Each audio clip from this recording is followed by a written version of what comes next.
Let's talk libraries, not the dusty, silent kind. Libraries today are vibrant, bustling centers of community life. I'm talking about modern community hubs with books, computers, and spaces for people to connect. These are places where knowledge meets technology and where people come together to learn, share, and grow. Now picture two towns, Rosencrantz and Guildenstern. Both are charming, picturesque places with a strong sense of community. Both are similar in size and spirit, and both decide to build new libraries. They envision these libraries as the heart of their towns, a place where everyone can come together.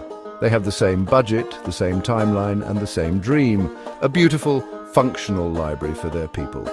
The architects and planners are excited. The community is buzzing with anticipation. Sounds simple, right? Well, hold on to your hard hats. The journey from blueprint to grand opening is rarely straightforward. Building a library is like any construction project. It can get complicated. There are countless decisions to be made, from the design and materials to the contractors and timelines. What makes this story interesting is how these towns choose to build their libraries. Each town takes a different approach, reflecting their unique philosophies and priorities. Rosencrantz decides to go with the old way, the design-bid-build method. This traditional approach involves designing the library first, then bidding out the construction work to contractors. Guildenstern, on the other hand, takes a chance on something new: target value design and integrated project delivery. This innovative method focuses on collaboration and efficiency, aiming to deliver the best value within the budget. Let's see how their journeys unfold. Will tradition triumph, or will innovation lead the way? Join us as we explore the tale of two libraries. Rosencrantz, a town proud of its history, decided to build its library the way things had always been done: design, bid, build. It seemed like the most straightforward approach. First, they hired an architect to design the library. The architect, full of ideas, drew up a beautiful plan. The folks in Rosencrantz were excited. The design looked great on paper. Next, they sent the design to different construction companies and asked them to bid on the project. The lowest bidder would get the job. This is where things started to get tricky. The plan was solid, but we soon realized that getting a low bid didn't necessarily mean getting the best quality. My design was ambitious, but without proper communication with the builders, it was hard to ensure everything would go as planned. Now, the design-bid-build method might seem logical at first. It's a traditional approach that many in the construction industry are familiar with. It's how things have been done for a long time in construction. You design it, you get bids, and then you build it. This method has a clear sequence of steps that seem straightforward. The process starts with the design phase, where architects and engineers create detailed plans and specifications. Once the design is complete, the project goes out to bid. Think of it like ordering a custom cake. You tell the baker what you want, they give you a price, and you decide if it's within your budget. You provide all the details of your dream cake, from the flavor to the decorations. The baker then calculates the cost based on your specifications. They give you a price and you decide if it fits within your budget. If it does, you give them the go-ahead to start baking. But here's the catch with this method: it often leads to surprises down the road. What if you forgot to mention you wanted raspberry filling? Or what if the baker realizes they need a special kind of flour that's more expensive? Suddenly, your cake costs more and you're stuck arguing about who's at fault. These unexpected changes can lead to frustration and additional costs. In construction, these surprises can be even more significant. What if a crucial detail was missed in the design phase? Or what if the materials specified are no longer available or have increased in price? These issues can lead to delays, cost overruns, and disputes between the parties involved. The design-bid-build method, while traditional, is not without its challenges. Suddenly, your cake costs more and you're stuck arguing about who's at fault. Building a library is a lot more complicated than baking a cake. There are so many details to consider, and it's easy for things to get lost in translation between the architect, the builder, and the town. Building a library is a lot more complicated than baking a cake. There are numerous stakeholders involved, each with their own set of expectations and requirements. There are so many details to consider, from the structural integrity of the building to the aesthetic design and functionality of the space. It's easy for things to get lost in translation between the architect, the builder, and the town. Each party has its own priorities and concerns, which can lead to misunderstandings and conflicts. The builder might focus on the practical aspects of construction, while the architect is concerned with the design. and the town has its own regulations and requirements. We thought we had everything covered, but the reality was different. Misunderstandings started to arise, and costs began to escalate. The initial budget quickly became unrealistic as unforeseen issues and changes piled up. Costs began to escalate, and the project timeline extended beyond our original estimates. It was a challenging situation to manage. It was frustrating. We had a vision, but executing it became a challenge with each passing day.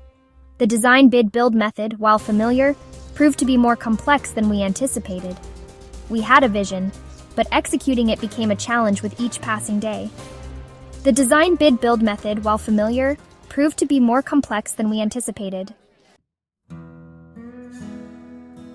Remember that beautiful library design? It was supposed to be a beacon of knowledge and a community hub for Rosencrantz. The plans were ambitious, featuring state-of-the-art facilities and a modern aesthetic that promised to transform the town's landscape. Well, it turned out to be more expensive to build than Rosencrantz had planned. The initial budget estimates were quickly overshadowed by the rising costs of materials and labor. Every new expense seemed to push the project further out of reach. The construction company, trying to keep their bid low, had to use cheaper materials. This decision, while financially necessary, compromised the quality of the build. Corners were cut and the integrity of the design was at risk. And because the architect and the builder hadn't really talked to each other before the bidding, there were misunderstandings about the design. These miscommunications led to errors that could have been avoided with better planning and coordination. This led to delays and costly rework.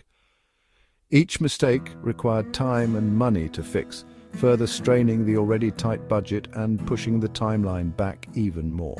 The people of Rosencrantz started to worry. Their excitement turned to anxiety as they saw the project falter.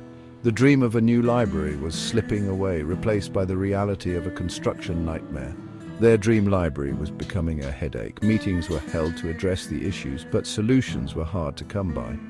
The community's patience was wearing thin, the budget was stretched thin, and the completion date kept getting pushed back.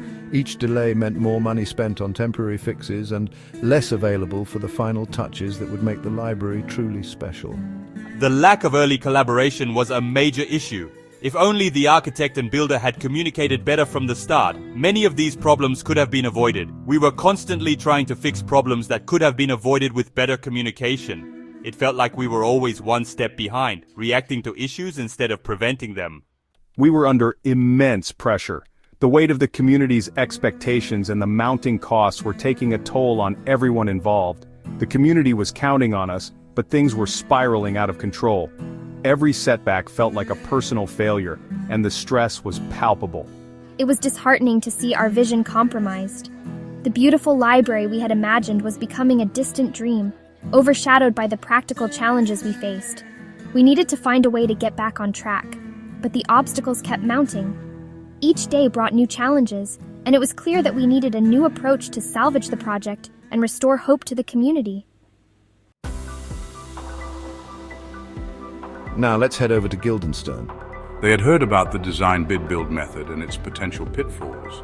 They wanted to try something different, a more collaborative approach. They decided on a combination of target value design and integrated project delivery. Don't let the fancy names scare you. It's all about teamwork and planning up front. Imagine, instead of just telling the baker what kind of cake you want, you invite them to a party with you and your friends. You talk about what you like, what you don't like, and how much you're willing to spend. The baker gets a better understanding of your vision, and you get a cake that everyone loves. That's the basic idea behind target value design and integrated project delivery. Get everyone involved from the start. Section 6, Value Upfront, the target value design approach. In Guildenstern, the town, the architect, and the construction company sat down together before any designs were even drawn. They talked about the library's purpose, what it should look like, and most importantly, how much they could realistically spend. This is the heart of target value design. It's like setting a budget for your dream vacation. You know you want to go to Hawaii, but you also know you can't afford to stay in a 5-star hotel every night. So you find ways to balance your desires with your budget. By setting a target value early on, Guildenstern avoided the problem of falling in love with a design they couldn't afford. Section 7. Teamwork makes the dream work integrated project delivery. With a target value in mind, the team in Guildenstern started designing the library. But here's the key difference. The architect, the builder, and even some future library staff work together side by side. This is integrated project delivery. It's like having the band learn a new song together instead of each musician practicing their part alone in their basement. When they finally come together, it's magic. They used computer models to visualize the library in 3D, catching potential problems before they even arose on paper. They talked about materials, construction methods, and even the library's future maintenance costs. Section 8. A grand opening in Guildenstern. As construction progressed in Guildenstern, there were very few surprises. The project stayed on budget and on schedule. Why? Because everyone was on the same page from the beginning. The library opened to much fanfare. It was beautiful, functional, and built to last. The people of Guildenstern were proud of their new library and the collaborative way it had been built. Section 9. Lessons learned, building for the future. So what happened to Rosencrantz? Well, they eventually finished their library, but it was over budget and past the deadline. The experience left a sour taste in their mouths. The tale of these two towns is a reminder that the way we build matters. The old design bid-build method might seem familiar, but it often leads to miscommunication and costly surprises. Target value design and integrated project delivery, while maybe a little newfangled for some, offer a better way. By focusing on collaboration, communication, and planning up front, we can build better buildings, whether it's a library, a school, or even a bridge. And that's something we can all learn from, no matter what side of the river we live on.